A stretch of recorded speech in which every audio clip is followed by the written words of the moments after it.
अस्सलाम वालेकुम dear student, उम्मीद है आप सब खैरियत से होंगे। जी तो डियर स्टूडेंट, मैं आपका सर आकिब हुसैन और आज के इस लेक्चर में हम सॉल्व करेंगे अपने एक्सरसाइज 6.2 और 6.2 क्वेश्चन हमारे पास टोटल 7 क्वेश्चन है। तो इंशाल्लाह आज के इस लेक्चर में इस 7 के 7 क्वेश्चन हम सॉल्व करेंगे। ठीक है, याद रखिएगा स्टूडेंट कि एक्सरसाइज 6.2 आप तभी सॉल्व कर पाएंगे अगर आपको काल्बो की एग्जाम आती है। हमने अपने पिछले लेक्चर में काल्बो की एग्जाम डिटेल के साथ विद एग्जाम्पल हमने समझी थी। अगर तो आपने वो वीडियो नहीं देखी तो आप जाके पहले वो वीडियो देखिए ताकि 6.2 फिर आपके लिए सॉल्व करना आसान हो। तो चलिए अपने लेक्चर करते हैं आगाज और यहां फर्स्ट ऑफ ऑल तो सॉल्व करते हैं 6.2 का क्वेश्चन नंबर 1। क्वेश्चन नंबर 1 की स्टेटमेंट हमारे पास क्या है, सबसे पहले वो देखते हैं। क्या बताया जा रहा है कि मुंदरजा झैल में से कितारी कालब, कालबी कालब, मरबी कालब और मुस्ततीली कालब का तयन कीजिए। यानी कि आपने शिनाख्त करनी है। ठीक है, किन में से आपने करनी है? जो आपके पास कालब दिए गए हैं। ठीक है, कितने कालब आपके पास है जी? 8 कालब है, A B C D E F G and H। ये 8 कालब है आपके पास। ठीक है, और इन 8 में से आपने बताना है कौन सा कालब कितारी है, कौन सा कालमी है, कौन सा मरबी है, कौन सा मुस्ततीली है। अगर आपने पिछली वीडियो को अच्छे से देखा, ठीक है, अच्छे से अंडरस्टैंड किए काल्बो की एग्जाम को, ठीक है, तो फिर आपके लिए क्वेश्चन नंबर 1 को सोल्व करना कोई मुश्किल काम नहीं। ठीक है, तो चलिए फिर इसको करते हैं जी हल। सबसे पहले देखें जी कितारी कालब। कितारी कालब, अगर हम कितारी कालब की बात कर लें, ठीक है, तो सबसे पहले इसकी डेफिनेशन आनी चाहिए। डेफिनेशन हमारे पास क्या है जी? ऐसा कालब जिसमें सिर्फ एक ही किताब। तो अब हम देखते हैं कि ये जो 8 कालब है इनमें से किस किस कालब में एक ही किताब है। सबसे पहले देखते हैं कालब एक को। कालब एक के रुकन क्या है? 3 1 1 एंड 1। अब देखिए एक ही कितार के अंदर आ रहा है, एक ही लाइन में आ रहे हैं। एक ही आपस लाइन है ना, एक ही उफकी लाइन है, हॉरिजॉन्टल लाइन है। तो इसका मतलब क्या है जी? ये आपके पास एक कितार है। ठीक है, तो यानी कि फिर आपके पास कालब ए है वो क्या है? आपके पास कितारी कालब है। और देखते हैं कौन सा कितारी कालब है। कालब बी भी नहीं, कालब सी भी कितारी कालब नहीं, डी भी नहीं, ना ही ई, ना ही एफ, ना ही जी। तो एच की बात कर रहे थे, एच में एक रुकन है, क्या जी? आपके पास 0 है। ठीक है, तो अब 0 एक रुकन है, तो देखें तो ये भी आपके पास क्या जी? एक ही लाइन में है। ठीक है, जब एक ही लाइन में इसका मतलब ये भी क्या जी? कितारी कालब। तो फिर यहां लिख देंगे कालब एच भी हमारे पास क्या है जी? कालब एच भी क्या जी? कितारी कालब। ओके, तो ये था जी कितारी कालब। उसके बाद आ जाए कालमी कालब पे आ जी। कालमी कालब की डेफिनेशन क्या है जी? कि ऐसा कालब का जिसमें सिर्फ और सिर्फ क्या हो? एक ही कालम हो, तो क्या जी? कालमी कालब रहता है। तो देखते हैं फिर कौन कौन सा कालब जो कि कालमी कालब है। तो अगर हम बात कर रहे हैं कालब बी की, तो ये आपके पास नहीं, क्योंकि इसमें 2 कालम आ गए। ठीक है, कालब सी की बात करें तो क्या जी? आपके पास a प्लस एक्स और b प्लस वाई है। ठीक है, अब यहां पर क्या है कि 2 वैल्यू प्लस हो रही, ऊपर भी नीचे भी। अब देखिए 2 वैल्यू अगर प्लस हो गई, इनकी वैल्यू में मालूम हो, जब प्लस होगी तो एक वैल्यू आ जाएगी। सपोज हम कह रहे हैं 5 आ गया जी, और नीचे भी 2 वैल्यू प्लस हो रही, अगर इनकी वैल्यू हमें मालूम हो तो इनको प्लस करें तो आपको सपोज कह लीजिए आप ये 9 आ गए। ठीक है, तो अब ये देखिए आपको 5 और 9 है। 5 और 9 क्या है? एक ही मोदी लाइन में आ रहे हैं। ठीक है, तो अब जब एक ही लाइन में आ रहे हैं इसका मतलब क्या? एक ही कॉलम है, तो कालमी कालम की डेफिनेशन भी यही है। इसका मतलब फिर क्या होगा? कॉलम सी जो आपके पास है वो क्या है जी? कालमी कालम है। ये नहीं, कॉलम सी आ गया। और देखते हैं कौन सा कॉलम है जी जो कि कालमी कालम हो। कॉलम डी की बात कर रहे हैं तो उसमें 2 कॉलम आ गए। कॉलम ई में भी 2 है, एफ भी नहीं, जी भी नहीं। तो कॉलम एच की बात कर लें तो देखिए इसमें भी एक ही कॉलम है। ठीक है, एक ही नंबर है ना, तो एक ही नीचे एक ही लाइन में आ रहा है, एक ही हॉरिजॉन्टल लाइन में, सॉरी वर्टिकल लाइन के अंदर आ रहा है। तो इसका मतलब फिर क्या है? ये कॉलम एच भी क्या है जी? हमारे पास क्या है जी? कालमी कालम है। ये कितारी कालम भी हो गया, कालमी कालम भी हो गया। अब क्या रहेगा? मरबी कालम और मुस्ततीली। मरबी कालम की अगर आप तारीफ देखें तो उसकी तारीफ हमारे पास कुछ यूं है कि ऐसा कालम के जिसमें कितारों की तादाद उसके कालमों के बराबर हो। जब कितारें और कालम दोनों बराबर होंगे तो हमारे पास क्या होगा? मरबी कालम होगा। अब देखते हैं फिर कौन कौन सा कालम जो कि मरबी कालम है जी। कॉलम ए तो रबी कॉलम नहीं है क्योंकि इसमें कितारें तो एक ही है, कॉलम कितने? 1 2 3 4 है। ओके, कॉलम बी की बात कर ले तो ये आपके पास ही रबी कॉलम है, क्योंकि 5 और प्लस 2 है ना, तो अगर आप इसको प्लस करें तो 7 आ जाएगा, यानी एक वैल्यू आ जाएगी। ठीक है, तो फिर देखिए इसमें क्या जी? एक कॉलम ये है और एक कॉलम ये है, 2 कॉलम हो गए। कितारें कितनी है जी? एक ये है और एक ये है, यानी 2 ही कितारें हैं, 2 ही कॉलम है। इसका मतलब क्या हुआ कि कॉलम बी आपके पास क्या है जी, मुरब्बी कॉलम है। ओके, उसके बाद कॉलम सी को अगर आप देखें तो कॉलम सी आपके पास मुरब्बी कॉलम नहीं, क्योंकि इसमें कतार तो एक है लेकिन कॉलम सॉरी कॉलम एक है, कितारें दो है। ठीक है, कॉलम डी की बात कर ले तो इसमें आपके पास दो कितारें, एक दो, कॉलम कितने, एक और दो। इसका मतलब क्या, कॉलम डी आपके पास क्या है जी, कॉलम डी आपके पास क्या है जी, मुरब्बी कॉलम है। ओके, और देखते हैं कॉलम कॉलम ई आपके पास क्या है। देखिए इसमें कितनी कितारें हैं जी, एक दो कितारें हैं, कॉलम कितने, एक और दो, दो ही कॉलम आगे। इसका मतलब कॉलम ई भी आपके पास क्या है जी, मुरब्बी कॉलम है। इसके बाद अगर हम और देखें जी कॉलम एफ को देखें तो कॉलम एफ में पहले देखिए कितनी कितारें हैं जी, एक दो तीन कितारें आ गई। कॉलम कितनी है, एक दो और तीन ही कॉलम है, यानी कि इसका मतलब क्या है जी कि कितारें कॉलम दोनों बराबर हैं। तो कॉलम एफ भी क्या है आपके पास मुरब्बी कॉलम है। कॉलम जी की बात कर ले तो इसमें दो कितारें और तीन कॉलम है, ये बराबर नहीं होगा। कॉलम एच की बात कर ले तो उसमें एक ही कितार है और एक ही कॉलम है। कॉलम है, कितार भी एक है, कॉलम भी एक है। ठीक है, इसका मतलब क्या है, कॉलम जो आपके पास एच है वो भी क्या है, मुरब्बी कॉलम है। ये देखिए आपने मुरब्बी कॉलम भी लिख ली। अब लास्ट में कह रहा है कि मुस्ततीली कॉलम।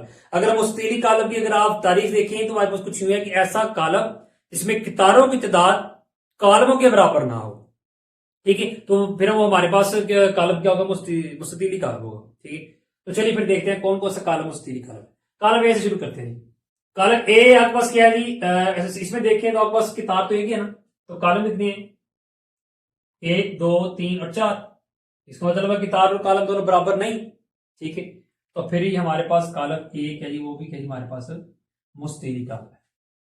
कॉलम बी तो हमारे पास मुरब्बी कॉलम है। कॉलम सी देखें तो इसमें कितनी कितारें हैं जी, कितारें आपके पास कितनी है, दो है, एक ये और एक ये। कॉलम कितने, एक। तो कितारें और कॉलम बराबर नहीं, इसका मतलब कॉलम सी भी आपके पास क्या जी, मुस्ततीली कॉलम है। उसके बाद जी कॉलम डी तो मुरब्बी कॉलम हो गया। कॉलम ई भी मुरब्बी है, एफ भी मुरब्बी है। ठीक है, जी में देखें तो आपके पास कितनी कितारें हैं जी, दो कितारें, एक दो, कॉलम कितने, एक दो तीन, यानी कि दो कितारें आ गई हैं और तीन कॉलम आ गई, तो बराबर ही नहीं। तो फिर इसका मतलब क्या हुआ कि कॉलम जो आपके पास जी है वो क्या है आपके पास मुस्ततीली कॉलम है। ओके, तो ये था हमारे पास क्वेश्चन नंबर 1 जी। तो डियर स्टूडेंट क्वेश्चन नंबर 2 पे आ जाइए। क्वेश्चन नंबर 2 की स्टेटमेंट क्या है जी कि आपने क्या करना है जी, वितरी कॉलम, स्केलर कॉलम और ज़रबी जाती कॉलम का तयन करना है। ठीक है, यानी कि आपने इसकी शनाख्त करनी है। तो आपके पास ये कॉलम है जी, आपके पास A B C D E F and G, 7 column है आपके पास। इनमें से आपने बताना है कौन सा स्केलर है, कौन सा वितरी है, कौन सा ज़रबी जाती है। ठीक है, और आप कब बता पाएंगे, जब आपको इन तमाम कॉलम की डेफिनेशन विद एग्जांपल आपको अच्छी तरह पता होगा। ठीक है, तो सबसे पहले देखते हैं वितरी कॉलम। देखिए वितरी कॉलम की डेफिनेशन में क्या बताया जाता है कि उसमें जो वितरी रुकन होते हैं, क्या होते हैं, वितरी रुकन जो होते हैं, ठीक है, वो कम से कम एक गैर सिफर होना चाहिए। ठीक है, और बाकी सिफर होने चाहिए। तो कॉलम ए को देखें तो वितरी रुकन हमारे पास, वितरी रुकन कौन से है, ये जो लाइन होती है ये वाली, इस लाइन के अंदर जितने भी नंबर आते हैं ये हमारे पास होते हैं वितरी रुकन। ठीक है, बात समझ आ गई। तो वितरी कॉलम की डेफिनेशन के अंदर बताया, यही बताया जाता है कि ये जो आपके पास रुकन है इनमें कम से कम एक गैर सिफर होना चाहिए। ठीक है, बाकी क्या होना चाहिए, जीरो होना चाहिए। तो फिर अगर गैर सिफर होगा तो फिर वो आपके पास कॉलम वो क्या होगा, वितरी कॉलम होगा। यानी कि फिर कॉलम ए आपके पास क्या है, वितरी कॉलम है। यहां में लिखना कॉलम ए क्या है आपके पास, वितरी कॉलम। उसके बाद कॉलम बी पे आ जाए। कॉलम बी को देखते हैं तो क्या वितरी कॉलम है। तो इसमें जो वितरी रुकन है वो 7 7 7, तो ये सब के सब सेम है। तो ये हमारे पास कोई और कॉलम है। ठीक है, जब सेम हो गए तो हमारे पास कोई और कॉलम होगा। ठीक है, इसको हम बाद में देखते हैं कौन सा कॉलम है। कॉलम सी की बात करें तो इसमें वितरी रुकन ये वाले आ रहे हैं 0 0 0 और 4 आ रहा है, यानी कि एक गैर सिफर आ गया इसमें, इस लाइन में एक गैर सिफर आ गया, बाकी सब सिफर है। ठीक है, तो इसका मतलब कॉलम सी के आपके पास क्या जी, आपके पास क्या जी, वितरी कॉलम है। उस पर कॉलम डी पे आ जाए। कॉलम डी में क्या है आपके पास, वितरी रुकन क्या जी, 1 1 1। तो ये भी कोई और कॉलम है। ठीक है, इसको भी छोड़े। कॉलम ई में देखें तो वितरी रुकन आपके पास क्या है, 5 5 बाकी 0 है। ठीक है, ये भी हमारे पास कोई और कॉलम है। ठीक है, इसको बाद में देखते हैं। कॉलम एफ की बात कर ले तो आपके पास क्या है जी, वितरी रुकन का आपके पास ये लाइन है ना, इस लाइन का जी 8 और 0 है, 8 आपके पास गैर सिफर है। ठीक है, बाकी आपके पास क्या सिफर है। इसका मतलब फिर क्या हुआ कि ये आपके पास कॉलम एफ है, ये भी आपके पास क्या है जी, वितरी रुकन है। ठीक है, उसके बाद जी में देखें तो जी में आपके पास क्या है, वितरित रूपन सेम है, ठीक है। अब जो सेम होते हैं वो कॉलम अलग होता है, ठीक है। अब हम वो देखते हैं, ठीक है। ये तो आपके पास आ गया वितरित कॉलम। अब अगला क्या है, स्केलर कॉलम। अब स्केलर कॉलम की डेफिनेशन के अंदर क्या बताया जाता है कि जो वितरित रूपन होते हैं अगर वो क्या हो, सेम हो, वितरित रूपन क्या हो, सेम हो, बाकी सब के सब क्या हो, जीरो हो, तो फिर वो आपके पास क्या है, स्केलर कॉलम है। अब स्केलर कॉलम की शनाख्त करते हैं। ए में देखें तो ए में आपके पास वितरित रूपन सेम नहीं है, बी में सेम है, बी में ये वितरित रूपन आ रहे हैं सबके सब क्या है, सेम। इसका मतलब क्या हुआ, स्केलर का कॉलम क्या है आपके पास, वो बी है, तो बाकी रुकन आपके जीरो जीरो है, ठीक है। कॉलम सी तो आपके पास क्या है, आपके पास वितरित रुकन आ गया, क्योंकि इसमें जो वितरित रुकन है वो सेम तो नहीं, ठीक है। लेकिन क्या जी गैर सिफर, ये तो हमारा हो गया वितरित कॉलम। कॉलम डी में देखें तो ये आपके पास क्या है जी, वन वन वन वन है, ठीक है। ये सेम तो है, लेकिन जब वन वन आ जाए तो फिर ये कौन सा कॉलम बनता है, चलिए भी आपको बता दूं कि ये फिर आपको उसमें कॉलम बनता है जरबी जाती कॉलम। जरबी जाती कॉलम की ये पहचान है, एक उसमें जो वितरित रुकन होते हैं वो क्या होते हैं, वन वन वन होते हैं, ठीक है। अगर वन वन हो तो फिर आपके पास क्या होगा, वो जरबी जाती कॉलम होगा। तो फिर हम यहां लिख देते हैं कि जी कॉलम आपके पास डी क्या है जी, कॉलम डी आपके पास क्या है जी, जरबी जाती कॉलम। जरबी जाती कॉलम भी होता है या उसको हम वहदानी कॉलम भी कहते हैं, ठीक है। देन उसके बाद स्टूडेंट अब आ जाए जी कॉलम ई पे आ जाए। कॉलम ई को देखिए, इसमें जो वितरित रुकन है वो क्या है जी, सेम है। जब वितरित रुकन सेम होंगे तो बाकी गैर सिफर होंगे, तो फिर आपको ये कॉलम कौन सा होगा, स्केलर कॉलम होगा। यहाँ पे लिख दीजिए क्या जी, कॉलम ई क्या है, स्केलर कॉलम। जी तो आपके पास वितरित हो गया, ठीक है। के की बात, जी की बात कर लें तो जी में आपके पास ये जो वितरित रुकन है ये क्या सेम है, के बाकी गैर सिफर है। इसका मतलब क्या हुआ, ये आपके पास क्या है, स्केलर कॉलम है। तो यहाँ लिख दीजिए, ये लीजिए आपके पास वितरित रुकन क्या कौन से आ गए, ए सी एफ, स्केलर कौन सा आ गया, बी ई जी, और जरबी जाती कॉलम या उसको हम वधानी कॉलम भी कहते हैं, वधानी कॉलम फिर आपके पास क्या आ गया, ओनली टी, ठीक है। तो ये था हमारे पास क्वेश्चन नंबर 2। जी तो डियर स्टूडेंट क्वेश्चन नंबर 3 पे आ जाइए। क्वेश्चन नंबर 3 के अंदर हमने क्या करना है कि हमने जी कॉलमों का ट्रांसपोज मालूम करना है। ट्रांसपोर्ट्स का भी कंप्लीट कंसेप्ट हमने अपने प्रीवियस लेक्चर के अंदर समझा हुआ, ठीक है।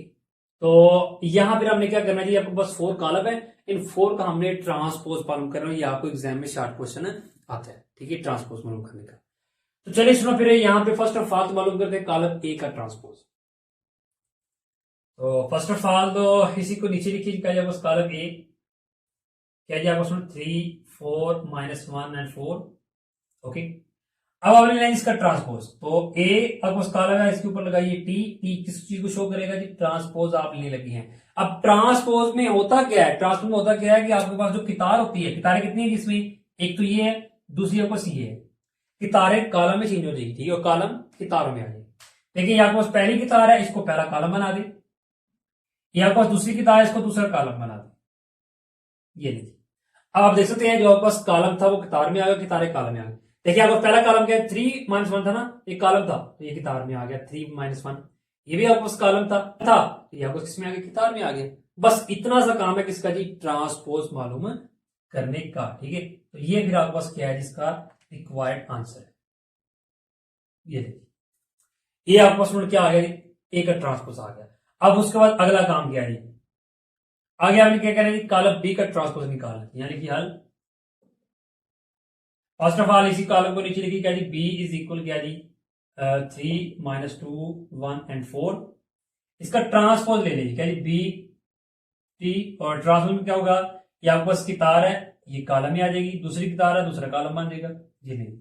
इसका ट्रांसपोज भी आपके पास आ गया और इसका ये रिक्वायर्ड आंसर आ जाएगा, ठीक है। उसके बाद आ जाइए आगे जी, सी पे आ जाइए। कॉलम सी का जी आपके पास स्टूडेंट, कॉलम सी है जी आपके पास A -B C and D. तो चलिए इसका भी ट्रांसपोज ले लेंगे। ये पहली कितार है ए बी, ये पहला कॉलम बन जाएगा, ये दूसरी कितार है, ये दूसरा कॉलम बन जाएगा, ये लीजिए आपके पास सी का ट्रांसपोज भी आ गया। अब क्या रहेगा आपके पास जी, डी रहेगा, तो डी का भी आप ले लेंगे।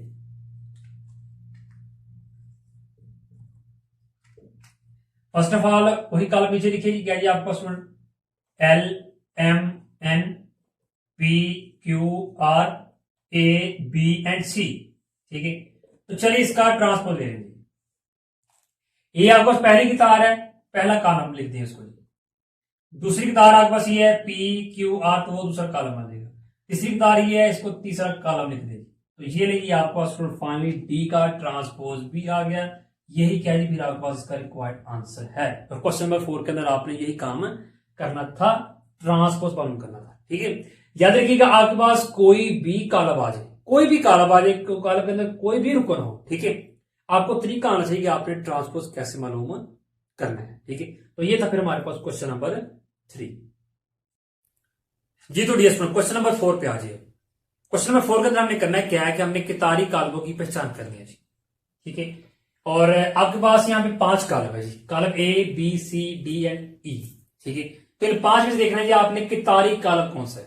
तो सबसे पहले तो आपको कितारी कॉलम की तारीफ आनी चाहिए। तारीफ उसकी क्या है जी कि ऐसा कॉलम जिसमें सिर्फ सिर्फ क्या हो, एक ही कितार हो, बस एक से ज्यादा ना हो। फिर आपने देखना है कि इनमें से कौन सा कॉलम जिसमें सिर्फ एक ही कितार है। तो चलिए देखते हैं। कॉलम ए की बात कर रहे हैं तो उसमें देखेंगे आपके पास क्या है जी, एक ही कितार है। तमाम नंबर एक ही लाइन में आ रहे हैं, इसका मतलब एक ही कितार है। यानी कि फिर आपके पास कितारी कॉलम क्या आ गया जी, कितारी कॉलम आपको उसमें आ गया जी ए। ओके, एक तो ये आ गया। और देखते हैं जी कॉलम बी को देखिए, इसमें आपके पास 2 कितारें आ गई, 1 2, हमें सिर्फ एक चाहिए। इसका मतलब ये आपके पास कितारी कॉलम नहीं है। सी में आ गई, सी में देखिएगा आपको तमाम नंबर क्या जी, एक ही लाइन में है, इसका मतलब एक ही कितार है। तो फिर आपके पास जी फाइनली जी कॉलम सी भी क्या आ गया, कितारी कॉलम आ गया। ओके, डी पे आ गई। कॉलम डी में देखिए तो आपके पास स्टूडेंट कितनी कितारें हैं जी, 1 2 3, 3 कितारें आ गई, हमें तो एक चाहिए, फिर ये भी कितारी कॉलम नहीं है। ई पे आ जाए, ई में कितनी कितारें हैं जी, 1 और 2, 2 आ गई, हमें एक चाहिए, ये भी कितारी कॉलम नहीं। तो फाइनली फिर हमारे पास क्वेश्चन नंबर 4 का आंसर क्या है जी, कितारी कॉलम क्या है जी, ए और सी है। यही आपके पास क्या है, इसका रिक्वायर्ड आंसर है। अब चलते हैं हम अपने अगले क्वेश्चन की जानब जी। तो सवाल नंबर 5 और 6 पे आ जाए। सवाल नंबर आपके पास 5 और 6 है जी। ठीक है, 5 और 6 के अंदर आपने करना क्या है जी, कालमी कालमों की शनाख्त करनी है। दोनों में आपने यही करना है। अब शनाख्त आप कैसे कर पाएंगे, अगर आपको कालमी कालम की डेफिनेशन का पता होगा। अब कालमी कालम की डेफिनेशन क्या है जी, कि ऐसा कालम इसमें सिर्फ सिर्फ क्या हो, एक ही कालम हो, तो हमारे पास क्या है जी, कालमी कालम कहलाता है। ठीक है, तो चलिए फिर देखते हैं कि क्वेश्चन नंबर जो आपके पास 5 है, इसमें कौन कौन सा कालम कालमी है। ठीक है, पहले इसको हल करते हैं। अगर आप कॉलम ए की बात करें तो इसमें देखें तो आपके पास क्या है, ये 3 6 और 10 जो है एक ही लाइन में आ रहा है। इसका मतलब क्या है, एक ही कॉलम है, एक ही कॉलम है। जब एक कॉलम है इसका मतलब आपके पास जो कॉलम ए है वो क्या है, कालमी कॉलम है। और देखते हैं जी कॉलम बी को देखें तो आपके पास 3 6 1 एक कॉलम आपके पास ये, दूसरा कॉलम आपके पास ये, 2 कॉलम आपके पास आ गए। इसका मतलब ये कालमी कॉलम है, कालमी कॉलम में सिर्फ एक कॉलम होगा। सी पे आ जाए, सी में क्या आपके पास 9 बी और सी, ये 3 रुकन है और तीनों क्या आ रहा है, एक ही लाइन में आ रहे हैं। ठीक है, इसका मतलब क्या है, एक ही कॉलम के अंदर आ रहे हैं। ठीक है, तो फिर आपके पास जो कॉलम सी है वो भी आपके पास क्या है जी, कालमी कॉलम है। ओके, डी पे आ जाए तो डी में आपके पास एक कॉलम ये है, एक ये, एक ये, 3 कॉलम आ गए। इसका मतलब ये कालमी कॉलम नहीं। ई पे आ जाए, ई में देखिए आपके पास क्या जी 5 7 -4 है, एक ही लाइन के अंदर है। ठीक है, इसका मतलब क्या, जिसमें क्या है सिर्फ एक ही कॉलम है। तो कॉलम ई भी फिर आपके पास क्या है जी, कालमी कॉलम है। एफ में बात कर ले तो एफ में आपके पास एक देखिए, एक नंबर ये, एक कॉलम ये है, एक ये है, ठीक है, और एक ये, 3 कॉलम आपके पास है। इसका मतलब क्या है, ये आपके पास कालमी कॉलम नहीं है। ठीक है, तो फिर फाइनली आपके पास क्वेश्चन नंबर 5 के अंदर कालमी कॉलम कौन कौन सा आ गया, ए सी एंड ई, और ये इसका क्या जी आंसर है। उसके बाद आ जाइए क्वेश्चन नंबर 6 पे आ जाइए। इसमें भी हमने कालमी कॉलम की शनाख्त करनी है। ठीक है, तो चलिए देखते हैं जी। सबसे पहले आप देखिए कॉलम ए को, तो इसमें देखिए एक कॉलम आपके पास ये है, एक ये, 2 हो गए। इसका मतलब ये कालमी कॉलम नहीं। बी में देखिए तो बस एक कॉलम ये है, एक ये है, ठीक है, एक ये, क्योंकि एक लाइन ये आपके पास, एक ये है, एक ये, 3 कॉलम आपके पास आ रहे हैं, हमें तो एक चाहिए। इसका मतलब बी भी नहीं। सी की बात कर रहे हैं तो सी में क्या 1 2 एंड 9 ये एक ही लाइन के अंदर आ रहे हैं, मतलब एक ही आपके पास क्या जी कॉलम है। तो फिर फाइनली आपके पास जो सी है वो क्या जी आपके पास जी कालमी कॉलम है।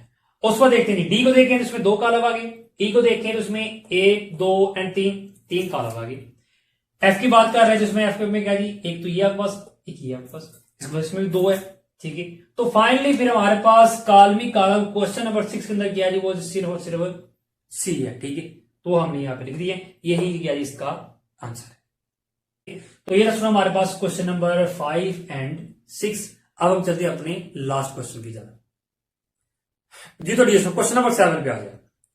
अब क्वेश्चन नंबर 7 क्या है जी कि आपने करना क्या है जी कि 3 मल्टीप्लाई 3, ठीक है, यानी कि 3/3 मर्तबा की मरबी कालबों की पहचान करें।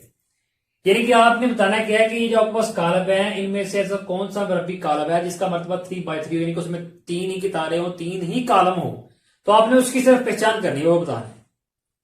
तो अगर हम देखें जी फर्स्ट ऑफ ऑल कालम ए को देखें तो कालम ए में उसमें कितनी कितारें हैं, 1 2 3, यानी कि आ गया क्वेश्चन 3 आ गया।